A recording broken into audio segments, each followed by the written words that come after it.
سید الانبیاء والمرسلین شفیع المذنبین انیس الغریبین رحمت للعالمین ابی القاسم محمد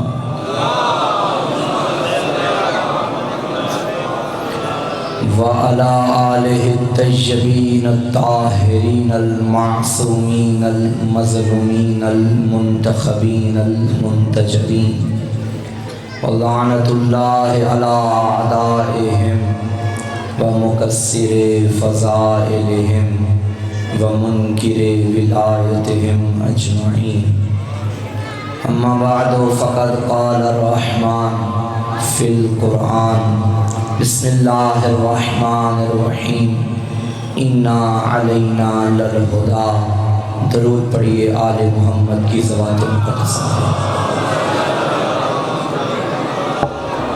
نعرہ تکبیر، نعرہ رسالت، نعرہ حیدری، حسینیت، یزیدیت، دشمنان اہل بیت پہ لعنت، برائے تعجیل ظہور یوسف سیدہ بلندتر صلوات۔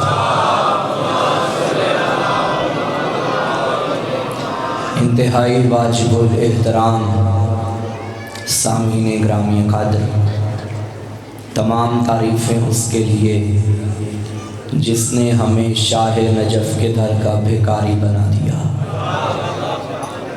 جو ہم کشکول ولایت لیے ہوئے باب مدینۃ العلم کی دہلیز پہ بھیکاری بن کے علم و معرفت کی بھیک مانگ رہے ہیں، اور یہ ہمارے لیے سعادت ہے کہ علم و معرفت جو شاہ نجف کے در سے ملا اسے اپنے ٹوٹے پھوٹے الفاظ کی مالا میں پرو کے آپ کے دامن مودت میں پیش کر رہے ہیں۔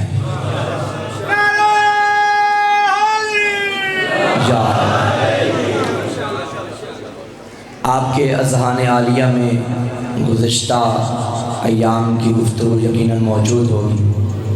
ہم نے یہ عرض کیا تھا سورہ لیل کی آیت نمبر 12 کہ بے شک ہدایت کرنا ہماری ذمہ داری ہے۔ خدا فرما رہا ہے کہ ہدایت کوئی اور نہیں کرے گا، ہدایت میں کروں گا، ہادی بھی میں بھیجوں گا۔ تو یہ مسلم ہے کہ ہدایت اللہ کرے گا۔ کل کی گفتگو میں ہم نے یہ عرض کیا تھا کہ اللہ تک پہنچنے کے لیے بھی کسی وسیلے کی ضرورت ہے۔ سورہ لقمان کی آیت کی روشنی میں ہم نے یہ عرض کیا تھا کہ 3 چیزوں کا ہونا ضروری ہے، اگر یہ 3 چیزیں حل ہو جائیں تو توحید سمجھ میں آ جائے گی۔ ایک علم ہے، ایک ہدایت ہے، ایک کتاب ہے۔ آج ہم اس علم پہ روشنی ڈالیں گے جو علم ہمیں خدا تک لے جائے گا۔ توجہ ہے؟ بس تمہید مکمل ہو گئی، گفتگو کا آغاز کروں۔ علم 2 طرح کا ہے، نوجوان متوجہ ہو۔ علم کی تعریف کیا ہے؟ جاننا۔ علم کا مطلب کیا ہے؟ جاننا۔ جاننے کی 2 قسمیں ہیں۔ میں پہلی قسم بیان کرنے سے پہلے مثال دیتے ہوئے آپ کی خدمت میں پیش کروں کہ ایک بچہ جو دنیا میں آیا اسے کس نے بتایا کہ تو نے ماں کے اس سر چشمہ حیات کو چوسنا ہے تو تیری حیات باقی رہے گی؟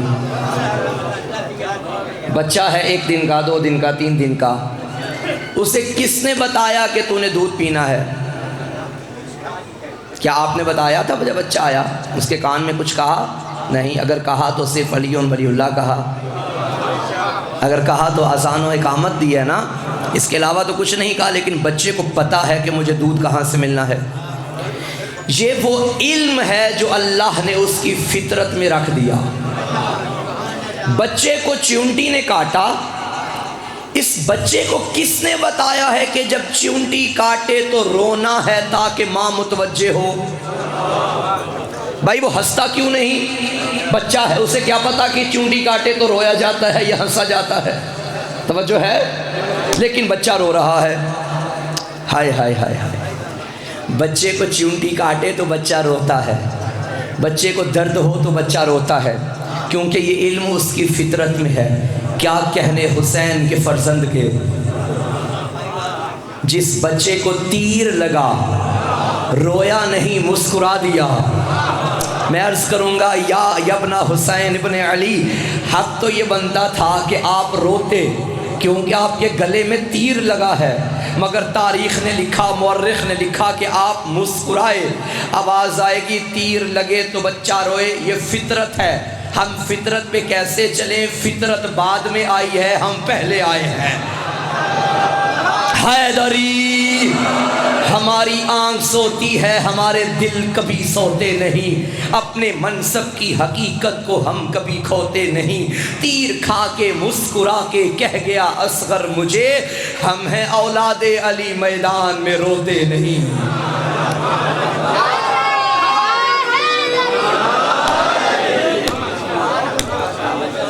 بچہ رویا نہیں مسکرایا، مگر میں عام بچوں کی بات کر رہا ہوں کہ فطرت کہتی ہے کہ بچہ کو چیونٹی کاٹے تو بچہ روتا ہے، ماں متوجہ ہوتی ہے، پھر ماں بچے کی اس درد کو دور کرنے کی کوشش کرتی ہے۔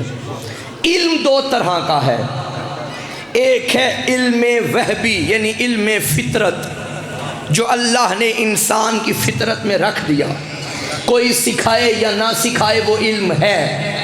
اور دوسرا ہے علم کسبی، یہ وہ علم ہے جو سیکھنے سے آتا ہے۔ بچہ پیدا ہوا، بچے نے دودھ کہاں سے پینا ہے یہ اللہ نے اسے بتا کے بھیجا۔ اب تھوڑا بڑا ہوا، اب ماں بتائے گی یہ تیرا باپ ہے، یہ تیرا دادا ہے، یہ تیرا ماموں ہے۔ وہ جو اسے دودھ کا علم تھا وہ علم فطرت تھا، رشتہ داروں کا جو علم ہے یہ علم کسبی ہے۔ توجہ ہے؟ دو علم، یعنی ایک علم فطرت اور ایک علم کسبی۔ علم فطرت یعنی علم وہبی جو بچے کی فطرت میں ہے۔ میں اور مثال دیتا ہوں، آپ کو سمجھ آ جائے گی۔ میں یہاں گفتگو کر رہا ہوں، پیچھے سے ایک جوان آئے اور آپ کے سر پہ ہاتھ مار کے پیچھے بیٹھ جائے، میں یہاں بیٹھ کے ممبر پہ بیٹھ کے قسم اٹھا کے کہوں کہ آپ کے سر پہ کسی نے ہاتھ نہیں لگایا، آپ مانیں گے؟ مانیں گے؟ نہیں۔ قسم والی بات کو بھی آپ ٹھکرا دیں گے، کیوں؟ کیونکہ آپ کے اندر جو علم فطرت ہے وہ علم کہہ رہا ہے کہ مجھے کسی نے ٹچ کیا ہے، اگر کیا ہے تو کوئی ہے۔ بات پہنچا رہا ہوں؟ اچھا، آپ نے مڑ کے دیکھا تو وہ ٹچ کرنے والا بیٹھ گیا، کئی لوگ بیٹھے ہوئے تھے، اب آپ کو پتہ نہیں چل رہا کہ یہ مجھے ٹچ کرنے والا کون تھا۔ اب کوئی بتائے گا تو پتہ چلے گا۔ یہ جو آپ کو محسوس ہوا کہ کوئی تھا یہ علم فطرت ہے، اب پتہ کروانا ہے کہ کون تھا یہ علم کسبی ہے۔ ایک علم فطرت، سلامت رہیے، اور ایک علم کسبی۔ چلتے ہیں آگے، میں ایک آیت پڑھوں گا، آپ نے اس کا ترجمہ کرنا ہے۔ بسم اللہ الرحمن الرحیم، قل هو اللہ احد۔ اس کا کیا مطلب ہے؟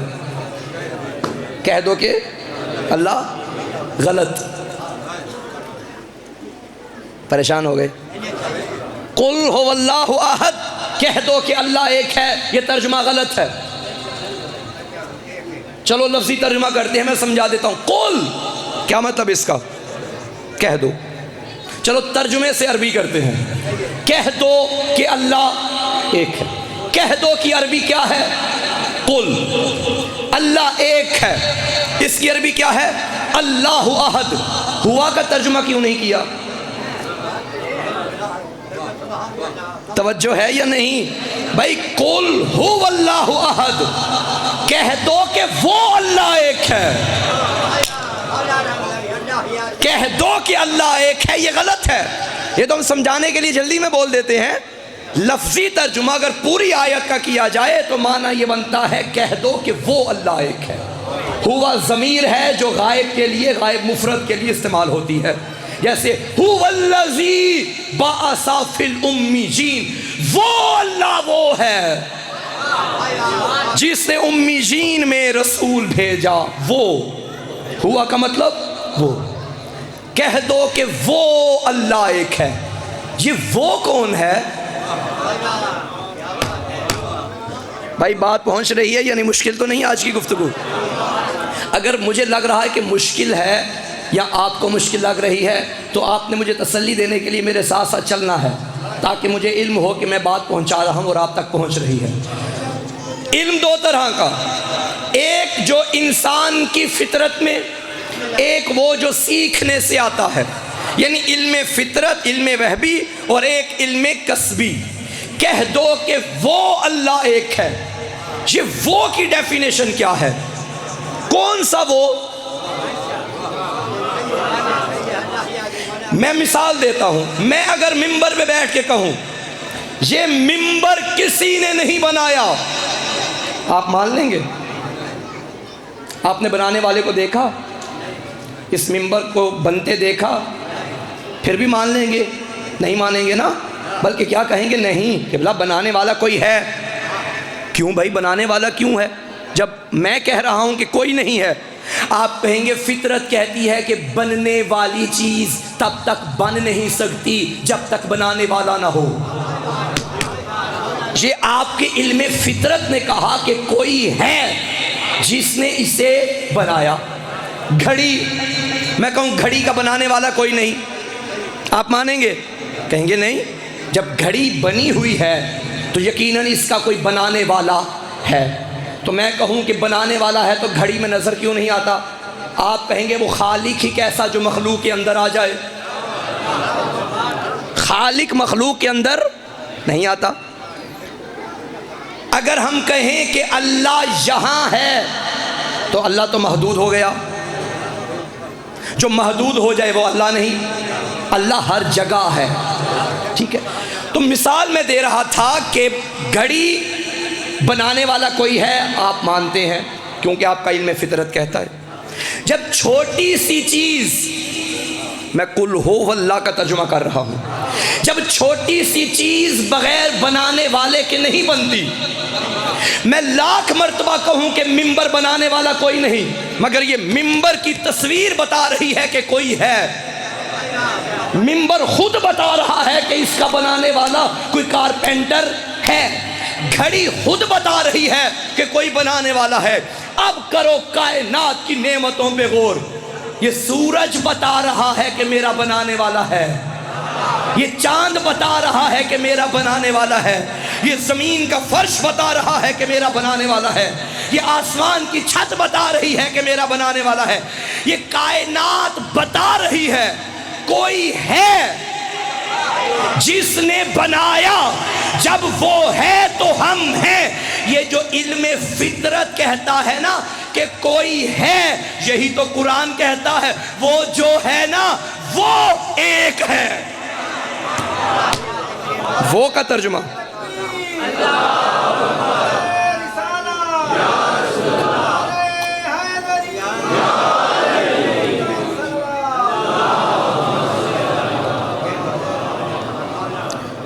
ہماری فطرت نے کہا کہ کوئی ہے، پھر وہ مصطفیٰ نے کہا قل هو اللہ، وہ ایک ہے. وہ کوئی ہے، یہ علم فطرت نے کہا. پھر وہ کون ہے، کیسا ہے، پھر وہ مصطفیٰ نے بتایا کہ وہ جو تمہاری نیچر کہہ رہی ہے، تمہاری عقل کہہ رہی ہے، تمہاری فطرت کہہ رہی ہے کہ کوئی ہے تو یہ سب ہے. جان رکھو کہ وہ جو کوئی ہے وہ ایک ہے. ایک علم فطرت اور ایک علم کسبی. ایک خاموش کائنات ہے جس نے بتایا کہ کوئی ہے، ایک مصطفیٰ ہے جس نے بتایا کہ وہ ایک ہے. گویا اللہ کی توحید کے دو گواہ، ایک خاموش کائنات، ایک بولتا محمد. اللہ کی توحید کے دو گواہ، خاموش کائنات اور بولتا محمد. ہمارے اصول دین کتنے ہیں؟ 5. اول توحید، دیوم عدل، سیوم نبوت. اول توحید ہے. توحید کا مطلب کیا ہے؟ وہ ایک ہے. واحد سے نکلا ہے نا. توحید یعنی وہ ایک ہے. اول توحید نہیں ہونا چاہیے. ہم نے پہلے ہی کہہ دیا وہ ایک ہے. پہلے ثابت تو کرو کہ وہ ہے. اول ہونا چاہیے وجود خدا، دوم ہونا چاہیے توحید، سیوم ہونا چاہیے عدل. توجہ ہے؟ یعنی اول میں آ جاتا وجود خدا، بھائی کوئی ہے، اللہ ہے. پھر ہم نے آگے کہا وہ جو ہے وہ ایک ہے. نہیں، لیکن ہم نے اول میں ہی توحید کو رکھا، کیونکہ اول سے پہلے ہماری فطرت نے ہمیں بتایا تھا کہ وہ ہے. یہ علیحدہ اصل دین بنانے کی ضرورت ہی نہیں، کیونکہ ہماری فطرت کہہ رہی ہے کہ وہ ہے. اس لیے ہم نے توحید کو اول رکھا کہ وہ جو فطرت کہہ رہی ہے کوئی ہے. تو یاد رکھو اسلام کی بنیاد ہے کہ وہ ایک ہے. اول فطرت. یعنی اب سمجھ آئی کہ کیوں کہا جاتا ہے کہ اسلام دین فطرت ہے. یعنی ہماری فطرت جو کہہ رہی ہے وہی اسلام ہے. یہ اکثر ہمارے جوان یہ اعتراض کرتے ہیں کہ مولانا یورپ میں چلے جائیں، اسلام وہاں ہے مگر مسلمان یہاں ہیں. ہماری جتنی تعلیمات ہیں وہ عمل کرتے ہیں، اخلاقیات ان کی اچھی ہیں، ڈسپلن ان کا اچھا ہے، نظم و ضبط ان کا اچھا، حالانکہ وہاں تو اسلام پہنچا ہی نہیں. اگر پہنچا بھی ہے تو انہوں نے قبول نہیں کیا. تو یہ کیا وجہ کہ وہ اسلام کی تعلیمات پہ چل رہے ہیں مگر ہمارے مسلمانوں کی حالت یہ ہے، نہ ان کا اخلاق اچھا ہے، نہ ان کے آداب اچھے ہیں، نہ ان کا رہن سہن اچھا ہے. اس کی وجہ کیا ہے؟ اس کی وجہ یہ ہے کہ اسلام دین فطرت ہے. جو فطرت ہے وہی اسلام کی تعلیمات ہیں. یورپ فطرت پہ چلا ہے. جو نیچر تھی انہوں نے اس نیچر کو فالو کیا ہے. جب وہ نیچر ان کے آگے نظر آئی، ان کے اندر نظر آئی، تو ہم نے کہہ دیا بھائی اسلام وہاں ہے. انہوں نے تو اسلام کو دیکھا بھی نہیں، شاید پڑھا بھی نہ ہو. انہوں نے اس نیچر کو قبول کیا ہے جو اللہ نے ان کے اندر رکھی ہے. جو نیچر ہے وہی اسلام ہے. چلو میں اسلام کو ہٹاتا ہوں، مذہب کو ہٹاتا ہوں، مسلک کو، مکتب کو ہٹاتا ہوں. فطرت کیا کہتی ہے کہ سچ بولنا یا جھوٹ بولنا ان میں سے اچھا کیا ہے اور برا کیا ہے؟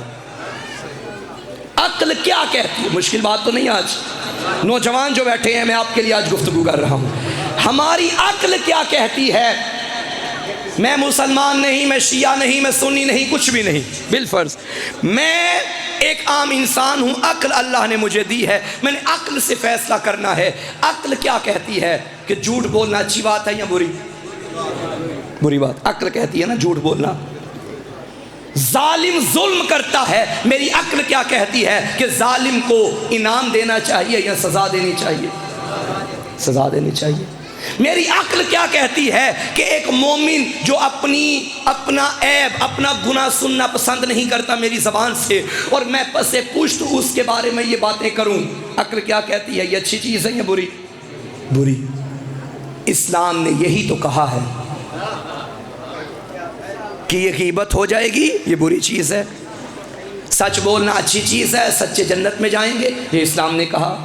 کونوا مع صادقین، سچوں کے ساتھ ہو جاؤ، اسلام نے کہا.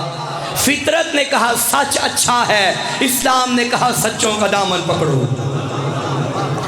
اچھا قرآن نے کیا کہا؟ یا ایھا الذین آمنوا اتقوا اللہ وکونوا مع الصادقین، اے ایمان والو تقوی اختیار کرو اور سچوں کے ساتھ ہو جاؤ.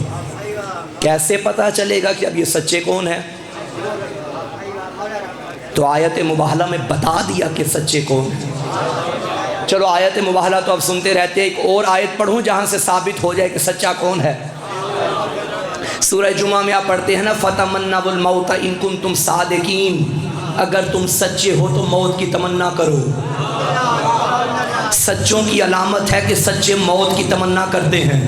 سچوں کی علامت ہے کہ سچے موت کی تمنا کرتے ہیں. تو پھر کوئی جان بچا کے موت کے ڈر سے بھاگے وہ سچا نہیں. قرآن پڑھ رہا ہوں نا بھائی، سچا کہتا ہے، قرآن کہتا ہے سچا وہ ہے جو موت کی تمنا کرے اور جو موت سے ہی ڈر جائے. پھر وہ سچا تو نہیں نا. جاہل سمجھے تھے ان کے FIR کی دھمکیاں دیں گے، کٹوائیں گے، یہ ڈر جائیں گے. بھائی موت سے ہمیں کیوں ڈراتے ہو؟ ہم نے موت کو تو علی کی زیارت کا بہانہ سمجھا ہے. ہم نے تو موت کو اپنی حدیث مصطفیٰ مکمل ہونے کا ذریعہ سمجھا ہے۔ نبی نے فرمایا تھا ذکر علی عبادہ، یہ بھی ہم نے کر لیا۔ نبی نے فرمایا تھا حب علی عبادہ، یہ بھی ہم نے کر لیا۔ نبی نے فرمایا نظر الی وجہ علی عبادہ، علی کا چہرہ دیکھنا عبادت ہے۔ ابھی یہ عبادت ہم سے نہ ہو سکی۔ ہم چاہتے ہیں میرا اللہ جو کل موت آنی ہے وہ آج ہی آ جائے، تاکہ چہرہ علی کو دیکھنے کی عبادت بھی مکمل ہو جائے۔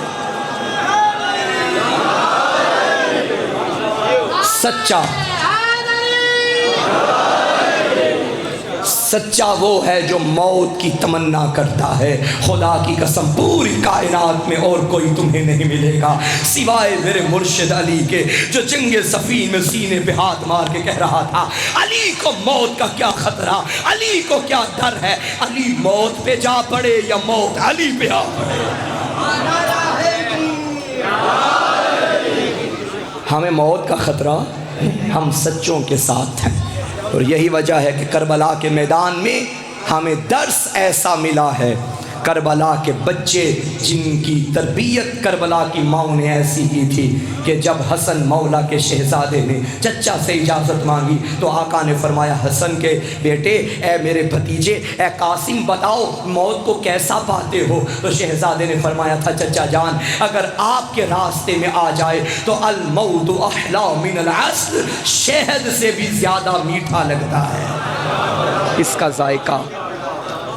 یہ وہ قبیلہ ہے جو موت سے محبت کرتا ہے، اور یہی وجہ ہے کہ جب حضرت عباس سرکار وفا نے خانہ کعبہ کی چھت پہ آ کے ایک خطبہ ارشاد فرمایا تھا اور اپنے بھائی حسین ابن علی اپنے آقا و مولا کی شان میں انہیں چند مصرے پڑھے اور فرمایا اتخوفون قوما یلعبوا بالموت فی الطفولیہ فکیف کان فی الرجولیہ، اس قوم کو موت سے ڈرا رہے ہو جو بچپن میں موت سے کھیلتے رہے ہوں، جن کے بچپن کا یہ عالم ہے ان کی جوانی کا سما کیا ہوگا۔ صلوات پڑھیے بر محمد و آل محمد۔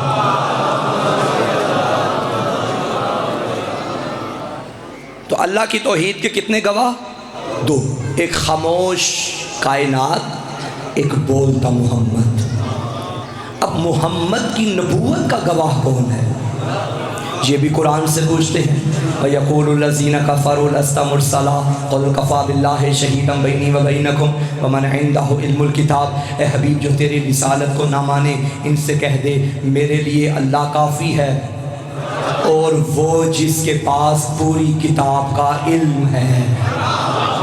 کون ہے جس کے پاس پوری کتاب کا علم ہے؟ بھائی قرآن میں اللہ علی علی کر رہا ہے۔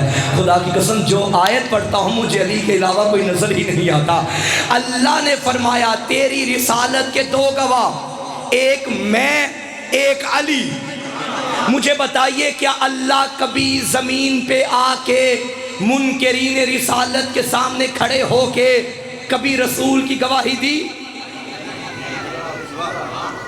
پھر اللہ کیوں کہہ رہا ہے کہ میں گواہی دینے والا؟ جب تاریخ میں ہمیں ایسا کبھی منظر نظر ہی نہیں آیا کہ منکرین رسالت کے آگے اللہ نے فرمایا ہو بھائی تم نہیں مانتے تو نہ مانو، میں گواہی دے رہا ہوں یہ میرا رسول ہے، یہ میرا حبیب میرا نبی ہے۔ ایسا کوئی منظر پورے قرآن میں یا تاریخ میں کہیں بھی نہیں ملا۔ تو میرا اللہ تو نے فرمایا کہ میں گواہی دوں گا، تو کیسے گواہی دے گا؟ تو بندوں سے باتیں بھی نہیں کرتا ڈائریکٹ، کیسے گواہی دے گا؟ آواز آئے گی میں ہر بندے سے کلام نہیں کرتا بلکہ میں کتاب بیچوں گا، وہ کلام میرا کلام ہے، اس کلام میں لکھا ہے کہ یہ میرا نبی ہے، یہ میرا رسول ہے۔ قرآن در حقیقت کلام خدا ہے، تو محمد کی نبوت کے دو گواہ ہیں، ایک قرآن ہے ایک علی ہے۔ تو مجھے جملہ کہنے دو نا، اللہ کی توحید کے دو گواہ، خاموش کائنات اور بولتا محمد، اور محمد کی نبوت کے دو گواہ، خاموش قرآن اور بولتا علی۔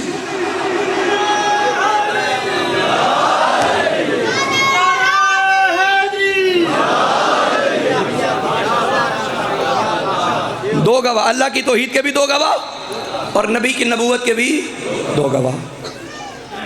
اگر آپ کا دل ہو تو میں تھوڑی سی گواہی پڑھوں قرآن کی کہ وہ منکرین اعتراض کیا کرتے تھے اور قرآن آگے سے جواب کیا دیتا تھا۔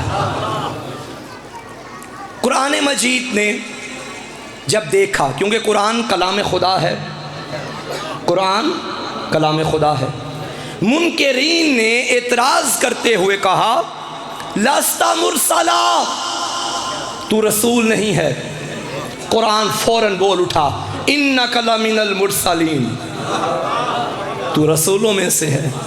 انہوں نے اعتراض کرتے ہوئے کہا یہ شاعر مجنون، یہ شاعر ہے۔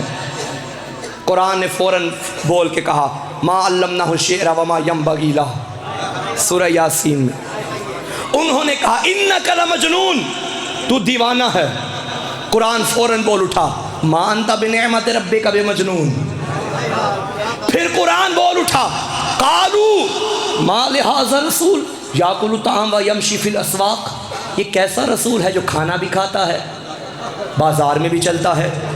فوراً کتاب بول اٹھی ما ارسلنا قبلک من المرسلین الا انہم لیاکلون الطعام ویمشون فی الاسواق، حبیب تجھ سے پہلے جتنے آئے تھے سارے کھانا کھاتے تھے، سارے بازاروں میں چلتے تھے۔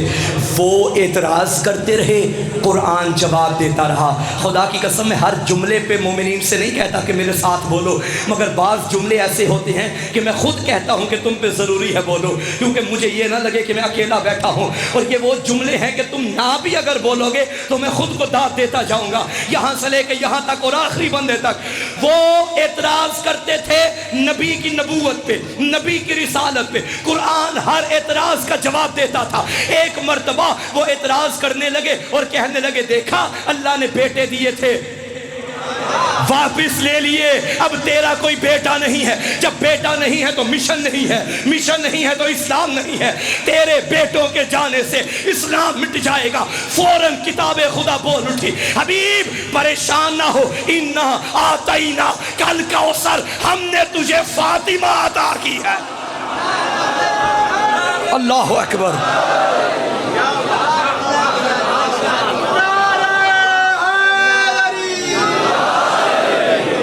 ہم نے تجھے سیدہ عطا کی ہے۔ اے حبیب ہمارا وعدہ ہے کائنات کی نسلیں چلتی ہیں بیٹوں سے، تیری نسل چلاؤں گا بیٹی سے۔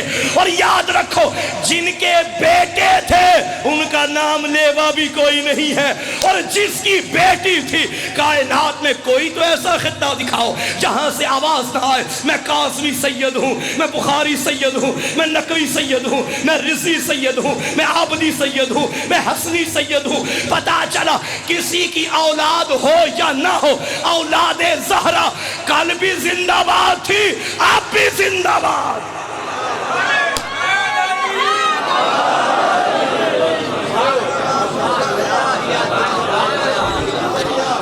اولاد سیدہ زندہ ہے، یہ قرآن کا وعدہ ہے۔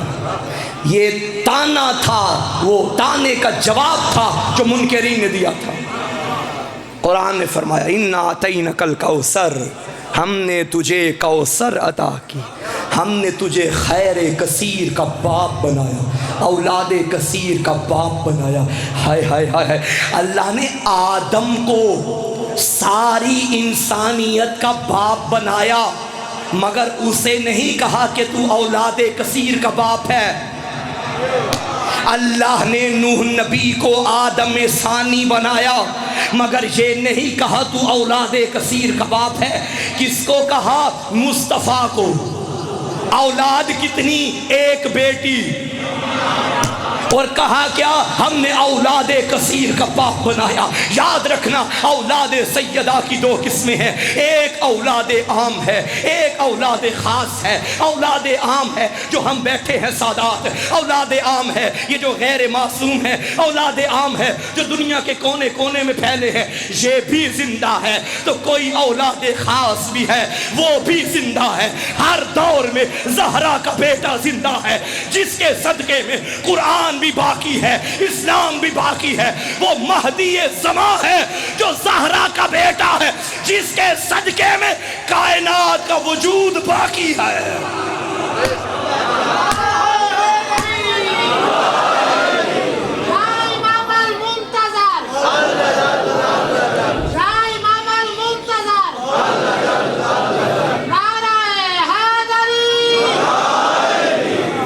امام کے ظہور کی تعجیل کے لیے بلند تر صلوات۔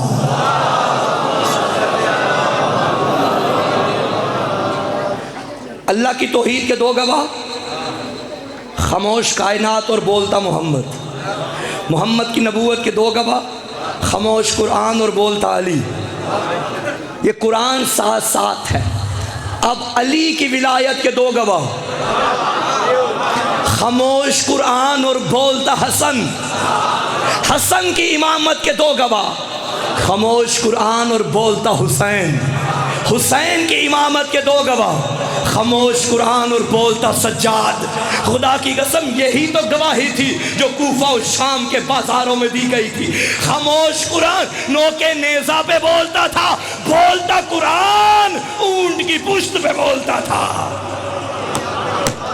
حسین کی امامت کے دو گواہ، خاموش قرآن بولتا سجاد علیہ السلام۔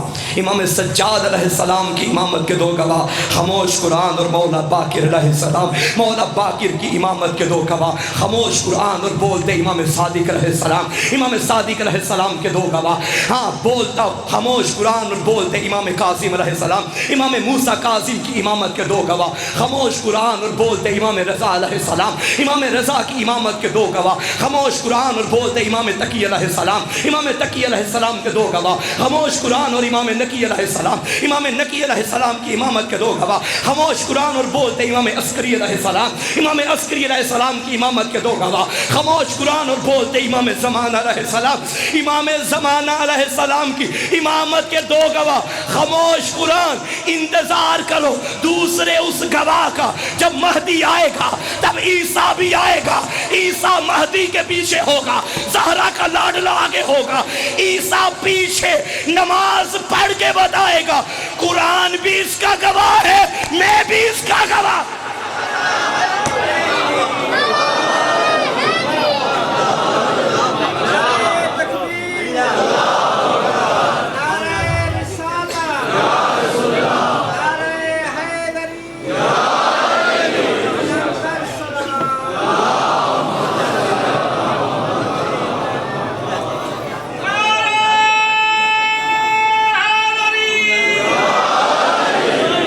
سبحان اللہ۔ یہ سلسلہ ہے جو چل رہا ہے۔ میں نے پہلی مجلس میں کہا تھا لوگوں نے کیوں علم مصطفیٰ کا انکار کیا، لوگوں نے کیوں طہارت مصطفیٰ پہ دھبا لگانے کی کوشش کی۔ اس کی وجہ یہ تھی کہ وہ جانتے تھے اگر نبی کو عالم مان لیا پھر نبی کے بعد نبی کی جگہ پہ ایسا ہی عالم لانا پڑے گا، کیونکہ انہیں کوئی ملا نہیں۔ انہیں یہ کہہ دیا کہ نبی بھی لکھنا پڑھنا نہیں جانتے تھے۔ ہمارے پاس تو علی موجود ہے، ہمارے پاس تو حسن و حسین موجود ہے، ہمارے پاس 12ویں تک یہ سلسلہ ہے جو موجود ہے۔ ان کا علم بھی نبی کا علم ہے، ان کی طہارت بھی مصطفیٰ کی طہارت ہے۔ ہم نبی کو ایسا مانتے ہیں جیسا اللہ نے منوایا ہے۔ ایک سلسلہ ہے۔ خدا کی قسم شیعیان حیدر کرات تم خوش قسمت ہو کہ تمہیں اللہ نے وہ رہبر عطا کیے ہیں جو رہبر تمہیں سلسلہ در سلسلہ مصطفیٰ تک پہنچاتے ہیں۔ اب جو نبی کی نبوت کے گواہ تھے، بولتا علی اور خاموش کتاب، یہ دونوں نبی جاتے وقت چھوڑ کے گئے۔ انی تارک فیکم الثقلین کتاب اللہ و اطرتی اہل بیت، میں تمہارے درمیان دو چیزیں چھوڑ کے جا رہا ہوں۔ اس حدیث میں 3 لوگ ہیں، 3 چیزیں۔ ایک چھوڑنے والا تمہارے درمیان، ایک وہ جن کے درمیان چھوڑا، 2 چیزیں وہ تیسری چیز جنہیں چھوڑا۔ ایک چھوڑنے والا، ایک وہ جن میں چھوڑا، ایک وہ جس کو چھوڑا۔ جس نے چھوڑا وہ مصطفیٰ ہے، جس کو چھوڑا وہ قرآن و علی ہے، جن میں چھوڑا وہ صحابہ ہیں، جن میں چھوڑا جائے وہ اور ہیں، جن کو چھوڑا جائے وہ اور ہیں۔ صحابہ کو نبی فرما رہے تھے یہ ہیں اہل بیت، ان کا دامن پکڑو گے تو کامیاب رہو گے، دامن چھوڑو گے تو گمراہ ہو جاؤ گے۔ جہاں گمراہی کا امکان ہو اسے صحابی کہتے ہیں، جو گمراہی سے بچائے اسے علی کہتے ہیں، اسے علی کہتے ہیں، اسے علی کہتے ہیں۔ یہ پیغمبر کی حدیث ہے، انی تارکن، ایک تارک ہے، ایک ترکہ ہے، ایک متروک ہے، ایک چھوڑنے والا ہے، ایک جس کو چھوڑا گیا ہے، ایک جن میں چھوڑا گیا ہے۔ صحابہ اکرام رضوان اللہ علیہم اجمعین اپنی جگہ محترم ہیں، ہم احترام کرتے ہیں، لیکن خدارہ اہل بیت سے نہ ملاؤ۔